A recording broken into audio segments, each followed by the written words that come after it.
The fastest growing TikTok channel in 2026 is not some happy-go-lucky travel vlogger exploring different countries and cultures around the world for an international audience. It's not some Korean ASMR mukbanger that can impressively put away 17 octopi in the span of 30 minutes. It's not some Bella Porch equivalent e-girl who covers the song of the week through doing viral TikTok dances, but instead is a bastardized version of the old TV drama series Love Island, but replacing the human participants with anthropomorphized fruit studs and chicks that is completely generated using artificial intelligence. These quote-unquote micro-dramas, as I have come to find out the actual terminology for, have been around on the Shorts and TikTok scene for the longest time now, and it seems like their numbers are just growing day in and day out. And to give the benefit of the doubt, a lot of these micro-dramas that are being created on these Shorts platforms are not AI made as far as we are aware. And regardless of how cringe or ridiculous you may personally perceive them to be, it is without a shadow of a doubt that there is an audience out there that eats this kind of content up as legitimate content to consume. I have admittedly stumbled upon quite a few of these during my 2 a.m. doom scrolling stints and have actually found some of them to be fairly fun and interesting to consume. A great example being one called The Chit Show, which you've probably seen multiple clips of in the past, who very much the style and the comedy revolving around it very much reminds me of old sitcoms like The Peep Show or The IT Crowd. But the fastest growing microdrama and the fastest growing channel on TikTok, this Love Fruit Island thing, is on a completely different spectrum because it is, without a shadow of a doubt, completely 100% generated using artificial intelligence, and is, in every definition of the term, considered a piece of AI slop. Now, I'm not coming onto camera here to criticize the entirety of the microdrama genre, because, as I mentioned, there are a few exceptions that I personally think are genuinely interesting. No, what I'm here instead is to come onto camera to criticize those microdramas and just content in general that we see online that is entirely AI generated and can be considered AI slop. I mean, I've talked about this kind of topic multiple times on this channel. I don't think it's necessarily blasphemous or brave of me to come onto camera to express my opinions on AI slop, content that literally has 0% shred of humanity involved in the creation process or what goes behind how this art form is created. Now, for those of you who have not kept up or maybe hearing for the first time about this Fruit Love Island AI slop microdrama situation, then rest assured that as of me recording this video, the whole Fruit Love Island TikTok channel has actually been completely taken down. It has been completely shut off due to the large number of the most likely anti-AI crowd mass reporting it as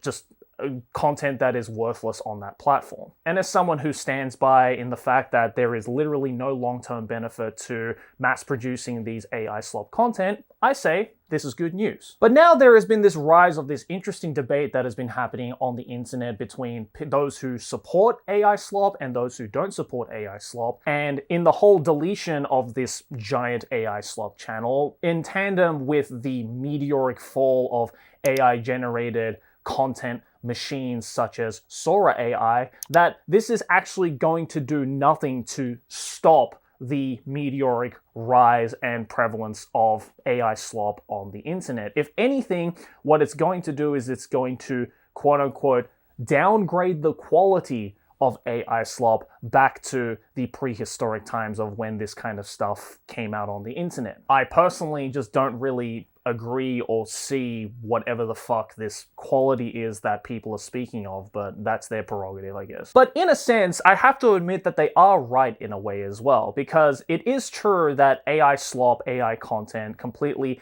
generative content through AI programs has permeated the Shorts, TikTok, and just online content sphere in general, and it's going to be quite difficult to completely annihilate the existence of AI content. After all, in the case with the whole Fruit Love Island channel deletion, there's literally nothing stopping the actual creator of that original channel, or hell, even the followers, the fans of that particular channel, to pick up another AI program and repeat the whole process all over again, because let's be real, it really doesn't take a lot of time and effort to write a bunch of text in a text bar and prompt another equivalence of it. But as much as I've seen so many different opinions about the whole AI slop takeover on the internet, and I am also guilty of this as well in the past, of people who treat this as like the doomsday of online content. Oh, AI slop is going to take over humanity and eventually we're going to be left with nothing but actual AI content and all that kind of stuff. I really don't believe that this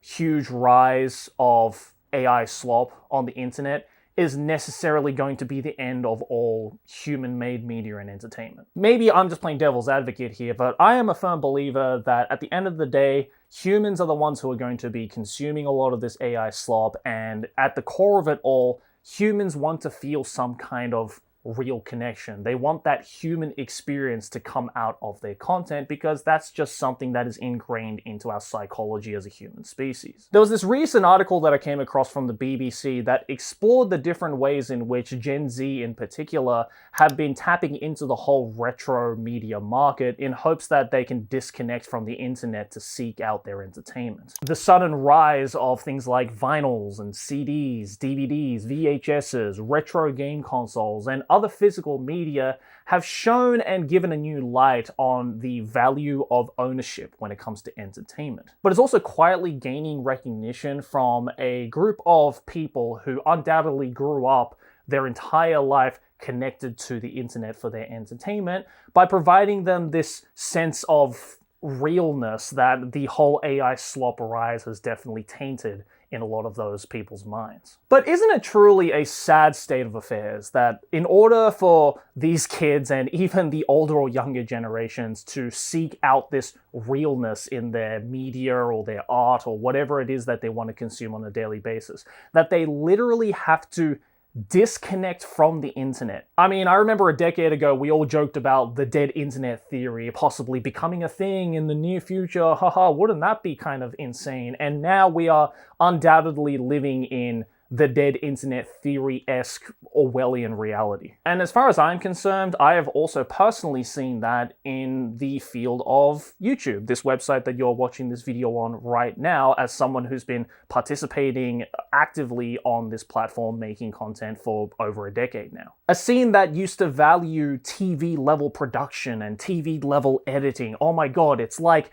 there's an entire production team behind this thing with the likes of channels like Mr. Beast, have now slowly started to turn their heels around and value the old school YouTube vibes. People don't care as much now about the low production of videos anymore because that's kind of the root of this entire platform. We all started off with just a webcam in our rooms in shitty 240p quality. And sure, maybe kids today aren't necessarily as excited about seeing a video in 240p at a 4:3 aspect ratio. They do definitely quietly value, I think, the lower production style videos, however you want to determine the definition of that. I mean, as a YouTuber for over 13 years now, I can attest to this with the content that I've been uploading on this channel pretty regularly now. Even this video, for example, probably has very little editing in it, has no background music, it's just me and you talking to each other with me in front of a camera like this. And even my other content on this channel, like the vlogs of me traveling around Japan or other countries, or even just simple videos where I'm just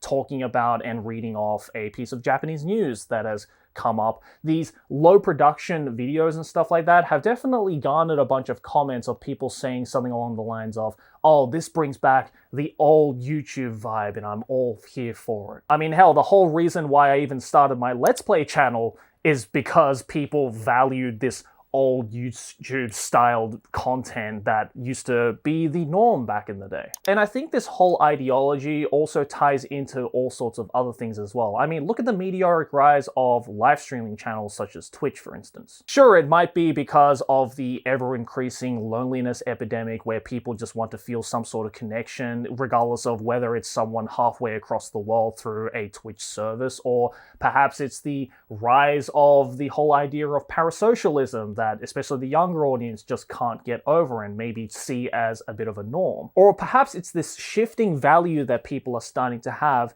in this ever-long pursuit of realness and a real connection that they want to have with the media that they consume. In the case with Twitch, it's very evident that you are getting the real deal because most of the time with these Twitch streamers, it is just a person sitting in front of a camera talking to chat, and the chat is able to immediately give feedback, immediately chat back to that streamer to form some kind of conversation and connection. And as dumb as that whole thing might sound to people who just don't participate in the whole Twitch thing and just don't really understand why Twitch has gotten popular, I think that feeling is very valid, especially with, again, this moment in history where the whole permeation of AI slop is slowly starting to consume and eat away at the whole real content creator thing. And I understand this feeling as well because I myself have taken the liberty to try and pursue that realness in the content and the media that I consume in my own ways. I mean, if it wasn't already obvious with the 2 CRT TVs that I have back here,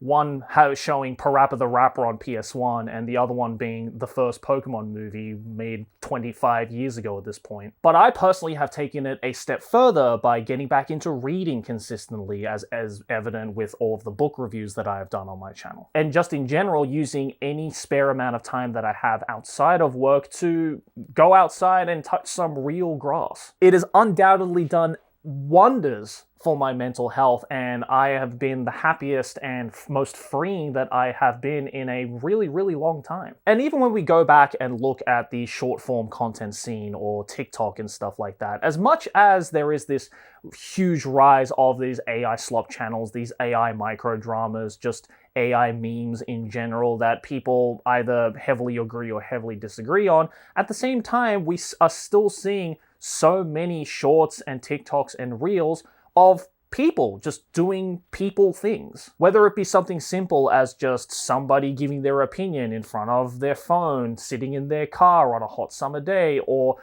going out and seeing people doing flips off of cliff sides. Sure, the whole realm of AI slop and AI content has definitely muddied the validation of whether all of the content that you see is real or not. I still do believe that at the end of the day, people want it to be real. Most of the time when you see a video of people questioning, oh, this is probably AI or this is probably not AI, when they find out that it is AI, the first feeling that usually rises up in those people questioning the validity of that content is disappointment, because they want it to be a real thing. How much cooler would it be if that was an actual human being doing those actually insane stunts or doing that dumb thing for the meme's sake? At the end of the day, what I'm trying to say in this video is that yes, it may seem like it is all doom and gloom because of this meteoric rise of AI slop that has definitely made a massive impact on how content and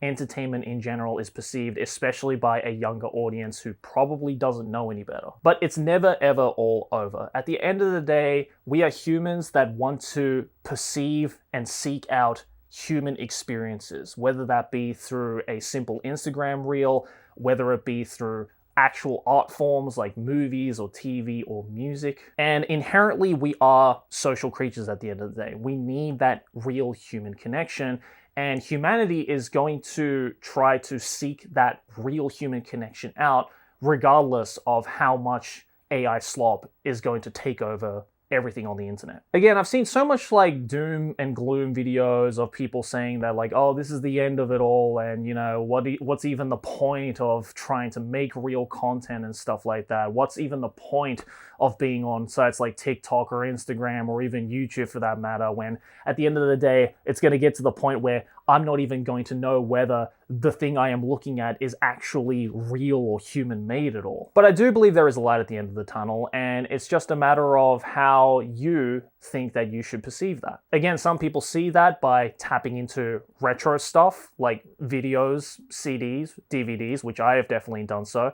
or go out and read some books, for instance, or go out and touch some grass, you know, disconnect in some way. And if you don't want to disconnect in some way, there are sites like Twitch and even YouTube that do offer that real human experience. AI slop will not destroy humanity, because humanity will not let AI slop destroy it. But that's just my thoughts. Let me know your thoughts and opinions down in the comments below. Obviously, this is just my personal opinion on the whole matter.